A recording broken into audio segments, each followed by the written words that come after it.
Hi everyone, Darren Hunter here with Michael Sands. This is the Unbusy podcast show, and today we are pulling apart the essential tasks that an executive assistant can be doing to unbusy you. Alrighty, now we're talking about Ynna, who is an EA that's just been recently employed by Michael, and Michael has placed Ynna under him to personally train Ynna before she's placed into an office or under a real estate boss or something like that. Now, so again, Ynna is for hire. If you want to talk to Michael about Ynna or anyone else, just go to unbusychat.com. That's unbusychat.com. Now, in the last two episodes, the first one, we talked about Ynna's background when she came to us, and she actually came to us from an insurance background, insurance industry, in corporate, and also having done some EA work.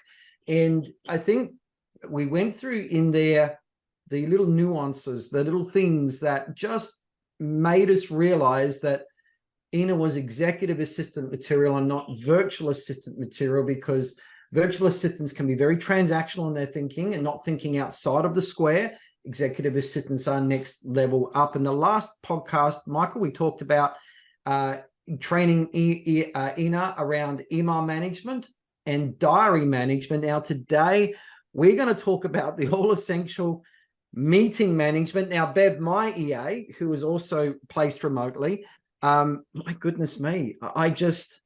when there's a meeting on, Michael, it's in my diary. There's a Zoom link that's automatically in my diary appointments. All I have to do is open up the Zoom client box. It's a client management box that comes with Zoom, and all I have to press is join at the time, and I'm in the meeting, and I'm not doing any other work around that. And this is what Bev does for me. So, Michael, let's pull this apart and talk about how are you training Ynna around meeting management with what needs to be done? Yeah, this was always a difficult thing we saw with business owners, and being in meetings, not taking correct notes, not knowing where they're at, not following up actionable content and directions in meetings. With Ynna, what we had been training her to do is sit in on our meetings, and the idea there is to not miss a beat. But prior to that, Ynna controls my diary. She controls my email. So, Darren, you email me and say, hey, Michael, I need to catch up. Or you've sent me a Calendly request and it doesn't quite fit a time that I'm available. Ynna will navigate with you and put you into my diary, right, at a time that's convenient for both of us. Now, Darren, as you know, there is sometimes a lot of back and forth trying to find an ideal time. It's just relentless, and I don't have the time to go back and forth. Oh, how are you at Wednesday, 10 o'clock? Okay, what about Thursday, 4 o'clock? What about Friday, 10 o'clock?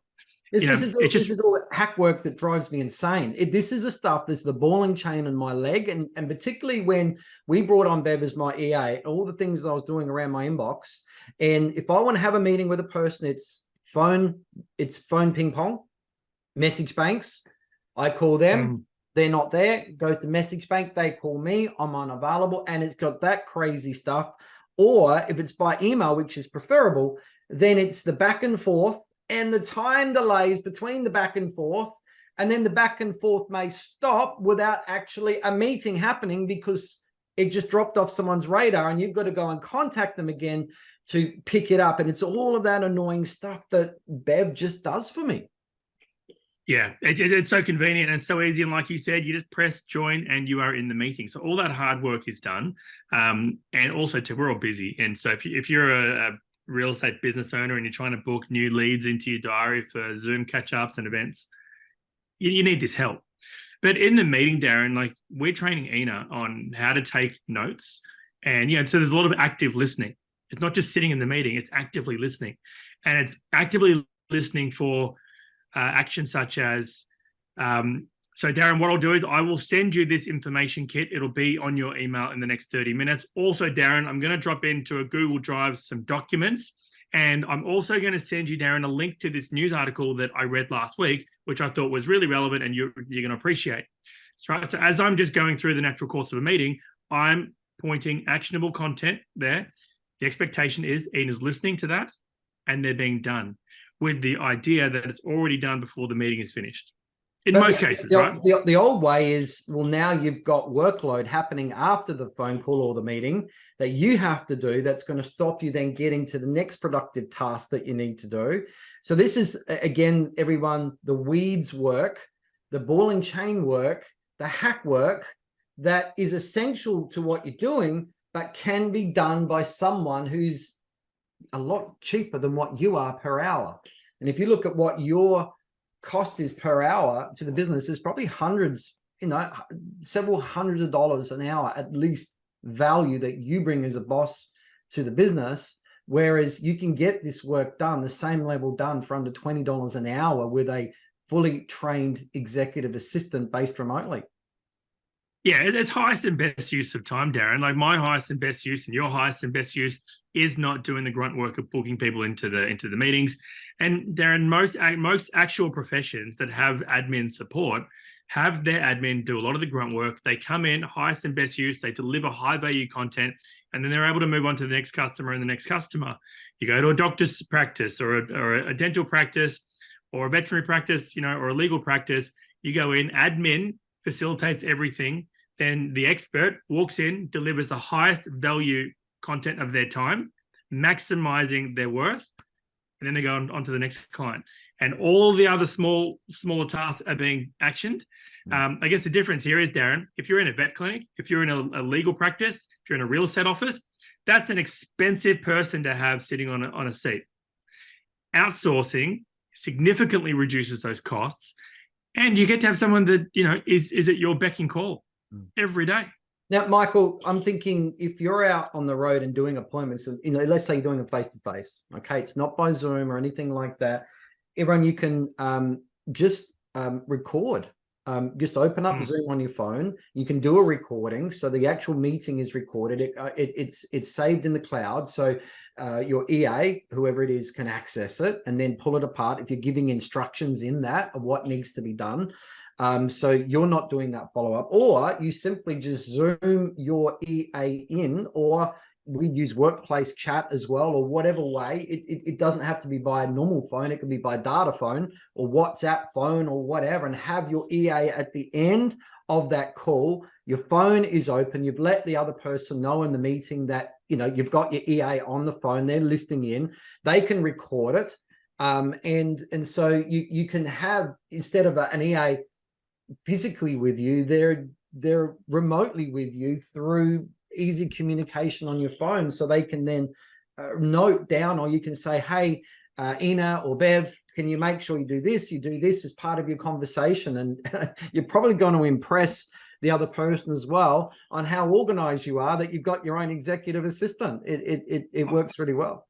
I like two other things that I like is that we have a lot of meetings on Zoom, and we get into Zoom and sometimes the person's not there, right? And we're trying to finish up our work. So what I would have Ynna and even our previous EA Charlotte do is that they would let me know when the person is in the room. Hey, Michael, you can come in the room now. Darren's coming to the room. So then I know that I can keep doing whatever I'm doing and jump in. And the other thing that I love about having an EA who's managing my meetings and my diary is, if I'm caught up in a current meeting or I'm on the road in another meeting, they know where I'm at and they know if I'm delayed. Having someone pick up the phone and say, hey, Darren, Michael's running 10 minutes late. His meeting's gone over. Still the same Zoom link. Everything's fine, but it just pushed back. Yep. So much better than like someone turning up and no one's in the Zoom room there. Yeah. And that's what Bev does for me, or I'm caught up in an appointment like I was before, and I could send a message through to Bev, hey, can you let Michael know or Dennis know I'm going to be late or whatever. All of those sort of things is what we use an executive assistant for. Now, I guess, Michael, after the meeting has been done and there's action points that need to be done, that executive assistant has now been handed like a baton to run with and go and get those things done. It's the post work. It's getting emails out to those people. They need responses, making sure those responses happen, to make sure that the deliverables have occurred. But the other issue we have, Michael, and the amount of emails going out these days, you use the word numb before. People are numb. What do you mean by that? Yeah, I think there's so many platforms and products out there which have automated so much of our time that people are numb. They're desensitized by having an SMS reminder, an email reminder. But we're very thirsty for human interaction. Humans want to speak with other humans. They don't want to interact with a text message ordinarily, right?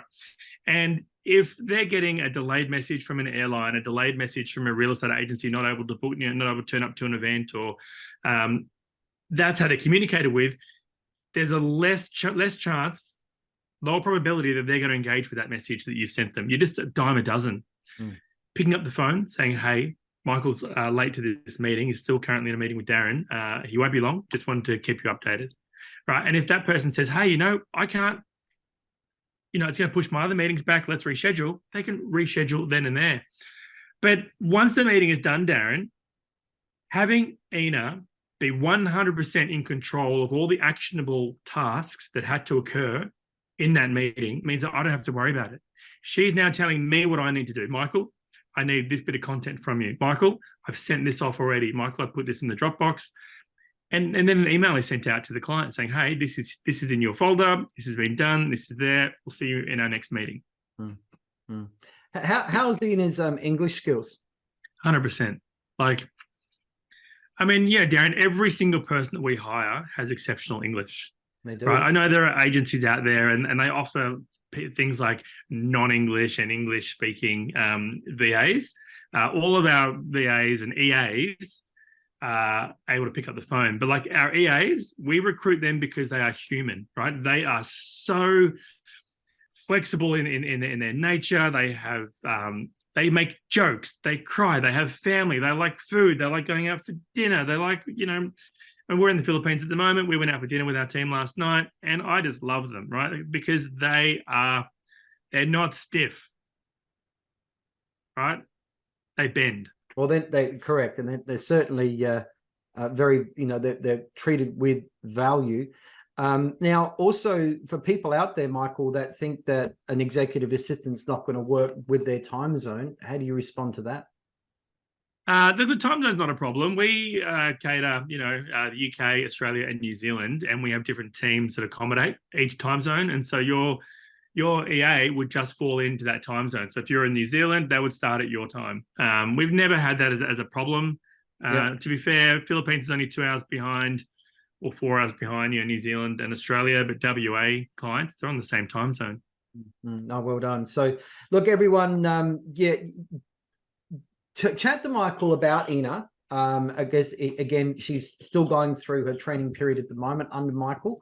And have a chat to Michael about that, and anyone else that may also be in the pipeline to be recruited at the moment as well. Just reach out to Michael at unbusychat.com. That's unbusychat.com. Now, also, if you want up to 30 tasks that you can successfully outsource to a virtual assistant to offload your property manager to make them unbusy, then go to teamsbydesigntasks.com. That's teamsbydesigntasks.com and download that list there, and that will give you the 30 things. In fact, Michael, over a number of years, with 650 property size rent roll, had only one full-time property manager and one part-time property manager over 650 properties, because 80% of the workload was done by virtual assistants. So this list is really the list that Michael employed extensively to make sure that he was maximizing the use of a virtual assistant. So they can do amazing things. Executive assistants can do amazing things. So make sure you reach out to Michael. But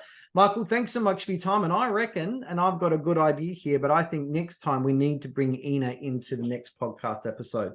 So that sounds like an excellent idea, Darren. Let's do that. Yep. All right. Take care, everyone. And we'll see you in the next episode.